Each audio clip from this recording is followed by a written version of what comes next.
Greetings, everybody. This week's review will be Fistful of Dollars, starring Clint Eastwood, directed by Sergio Leone.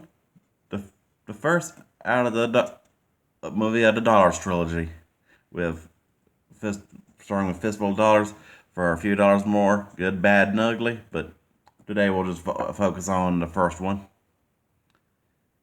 Now, this is the movie that kickstarted a bunch of tropes when it comes to westerns of the man with no name, riding into town on a pale horse, dispensing his own brand of justice.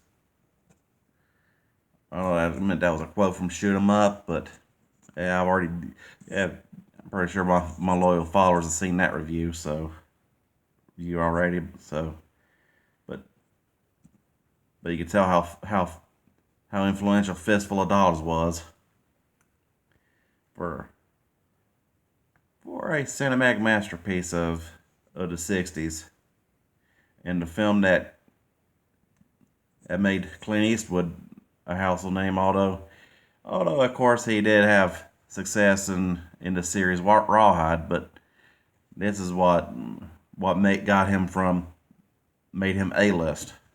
The man what he the man he became the man the legend that made him what he is today. With the whole excellent storyline between the like I said the man of Clint Eastwood, of course, playing the man with no name, or in the other movies were called Blondie, but that's for the other movies, of course. And of course, you have the excellent, just excellent storyline of the whole gunslinger riding in the town and declaring war on the Baxters and Rojos. After just infiltrating games by being hired gun on both sides. Starts off as one and then turns to the other and then plays both sides against each other. I mean, a little like how I mentioned in my review for Last Man Standing, which the only differences between this movie and that one was Last Man Standing was basically just prohibition with Tommy guns and Malays, while this one is your horse and 6-year western. And and what a body count did this one rack up? I mean, I just long that when you just when the man with no name rides into town, and then of course he notices the woman Marisol, and then her son, who always who just wanted to go back to be with his mom, who was kidnapped by the Rojos. Man, talk about those dicks and Rojos were. Just to kidnap a married woman because one, they think she's hot. I mean, then again, of course they got spoiler. Of course they get it in with the Rojos being the worst of the bunch, while the Baxter clan did did have the sheriff on their side. Go, the sheriff was one of them.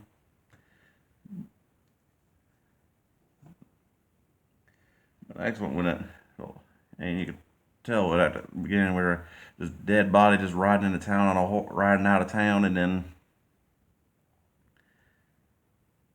then Blondie has a counter with the couple of Baxter's boys after they scared his horse, and he's like, bam, bam, bam, bam, bam, just fanning that 6-shooter, would have killed the first three, and then takes in that hangs out with an old bartender, right away, just taking refuge, and alongside the elderly Undertaker too. Man, I gotta say, Sergio Leone was one of the greatest directors of Italian films, especially the man that made the spaghetti westerns mainstream. And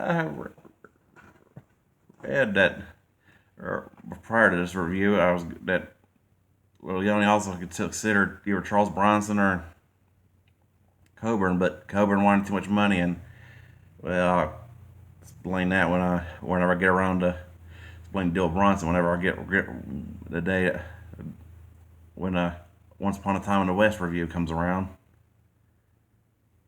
But back to Fistful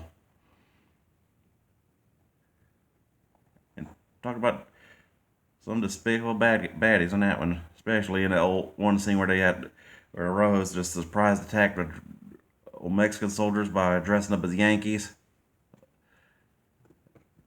or I say American soldiers back then, but given the West in the post Civil War, I still refer to them as Yankees because of the blue uniforms and all. Just yeah, and the although something that surprisingly, but yeah, with a inaccurately dealed machine gun, but of course, old old Rojo did love try to think he's Lucas McCain with thinking that a rifle's superior to a to a 6 shooter, although Winchester was the gun that won the West, and it just their slogan. And of course, you got you got that scene where when you got the whole storyline where Blondie just infiltrates the Rojos, then rescues Marisol and runs her out, and then helps the family escape out of town, and then they get wind and whoop his ass, and then they whoop his ass, and then he turns his sights on the Baxters, and I mean the guy talk about villain just so despicable. Very despicable. And then I had an excellent scene where he's just at his hideout where he's trying to convince Blondie to to have a room at their place, just using old medieval knight statue for target practice. And then of course he had that scene where where Rojo's boys try to get think they gave Blondie the boot, and then he builds up, and starts taking a shooting pile of armor, and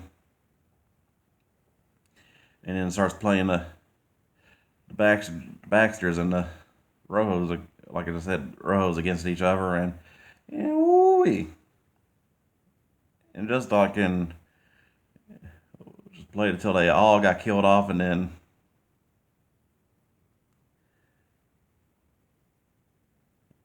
woof, the sheriff gets his comeuppance, Mrs. Baxter gets her comeuppance, the boys got their comeuppance, even after a little trading scene well, where after where some of Rojo's boys got captured, but overall, overall, of course, Fistful of the Dallas trilogy is a 5 out of 5. Although, of course, I'll get Fistful and Good Bad on other reviews, but Fistful of Dollars,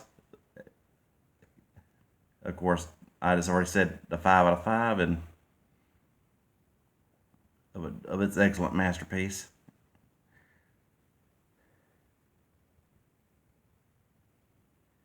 Not much I can say about that, but enjoy, people.